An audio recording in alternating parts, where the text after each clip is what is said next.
want this, I don't want me. Let's try that again. I actually thought, though, you blocked more shots, seemed to be in, I don't know, shot lanes, whatever. Either they hit you or you blocked more than you had been. I think that we did a much better job in our point coverage. We obviously worked a little bit this week on our D-zone coverage because we've been doing far too much of it as of late. And, I also thought we were a lot better getting out of our zone, especially in the second period where we really put pucks on the tape. And it makes a huge difference when everybody's an outlet to get you out of there. You don't have to defend as much. But I think you see this group coming together and everybody kind of says, well, they're missing this piece, they're missing that piece. But we keep finding ways to put ourselves in these positions, and guys are willing to sacrifice and block those shots to be successful. And then when there are some breakdowns.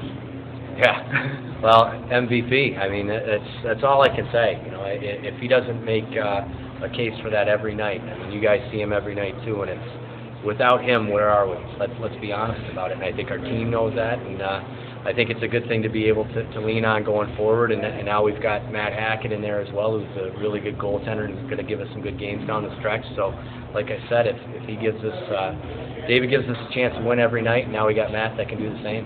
It seems, maybe I'm wrong, but it just seemed the way they set up that power play in overtime, it was as though they thought they needed the perfect shot. Yeah. They weren't taking very many. I agree with you. And you see the way the teams play against us, even in the first period. I thought the same thing that you said, Kevin, is that teams now get over the line and they just throw everything on net because they just want to get everything to the net because they think if you get a ton of shots on them, you're bound to score. Well, that also gets them a lot of good feels on the puck if it's from way out, and our D are doing a good job of clearing second chances. So I do think it's in the psyche of shooters. They know how good David is, and they think that they really got to try to make the perfect shot, or they got to bump into him or get a lot of traffic around them, and they get outside of their game plan a little bit.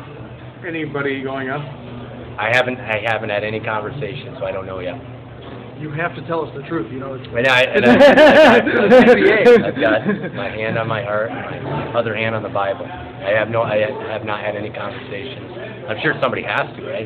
But I haven't had any conversation with anybody else. The obvious choice, I guess, maybe would be Viega. He's put in a lot of work. Obviously you don't know yet, but if it is Viega, that would make a lot of sense. He'd be very deserving. He's been in the organization for 4 years now, and with all the call-ups that we have, you see how we rely on Al to run our power play. He's first guy on the penalty kill. He's leading our minutes in 5-on-5 plays. So, and his compete level is second to none, like we've talked about before. So it'd be a great choice if it were him, for sure. The poise I thought Valen showed tonight, maybe he did on the road too. I didn't see it, but he looked as though he just felt it. No, I'm okay. That's the advantage of having guys out of college, I think, that are a little bit older. And he played junior hockey, he played college hockey. He actually, I think, was a 5-year guy in college because of the transfer. So he's a little bit older, and you can tell there's a pretty low panic point there. He doesn't get rattled by much. He's a real heady player. He moves his feet well, and he finds guys with the puck. And that's kind of what we've been missing before Nick got here, was the ability to get a tape-to-tape pass out of the zone, and he certainly helped us with that. He's got a cannon for a shot, too, out there. He's got a really good shot, and I thought in the first period we had some great looks on the power play, and just couldn't buy one, a couple deflections. I think he does a really nice job of running that power play. It's just a matter of time before we really start clicking on it. I think you're biased toward the short guys. I do like short guys. I wonder why. Max Legault, he's out there the very last, when he got the 4-on-3, 2 assists tonight. He seems like he's even stepped up his game throughout the year. Like the style of play that you have now seems to suit him perfectly. Absolutely, and I think Kevin hit on it. He's one of those guys that'll block shots. And that's what gets him more minutes. He's a guy, before the lockout was really just struggling to get ice time, maybe getting between 4 and 6 minutes a night. And you get all the call-ups, and everybody keeps moving along. And now all of a sudden, Maxie's had time on the power play this year.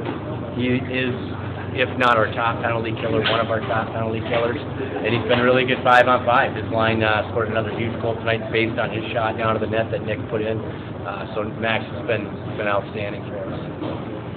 Jacob?